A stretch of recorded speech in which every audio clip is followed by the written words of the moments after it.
नमस्कार दोस्तों, आज हम बातचीत करने वाले हैं अवधेश प्रेमी के गाना को लेकर। तो आप लोग वीडियो के एंड तक बने रहे हैं। जो भाई अभी तक हमारे चैनल के सब्सक्राइब नहीं किए हैं वो भाई हमारे चैनल के सब्सक्राइब कर ले, क्योंकि भोजपुरी का हर खबर हमारे चैनल पर सबसे पहले आता है। जी हाँ दोस्तों, एक अवधेश प्रेमी के गाना आया है अवधेश प्रेमी इंटरटेनमेंट चैनल से। आज 20 तारीख का जो गाना बहुत कमाल का है, गाना ये बहुत कमाल का है। अवधेश प्रेमी और अंतरा सिंह प्रियंका दोनों आदमी मिलकर गाना को गाए हैं।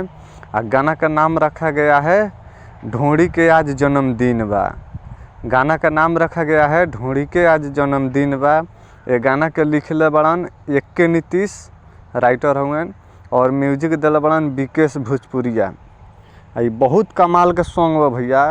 हम तो जानबे करते हैं, आप लोग जो गाना सुनते हैं, गाना अच्छा लगता है तभी वीडियो बनाते हैं, ना तो जो गाना नहीं सही है उसके लिए वीडियो नहीं बनाएंगे तो नहीं बनाएंगे। तो ये गाना बहुत कमाल का है। आप लोग तो पोस्टर देख ही रहे हैं, तो आप लोग जाइए और अवधेश प्रेमी इंटरटेनमेंट चैनल पे और गाना के सुनिए। और गाना कैसा लगा हमें कमेंट करके ज़रूर बताइएगा, और वीडियो कैसा लगा।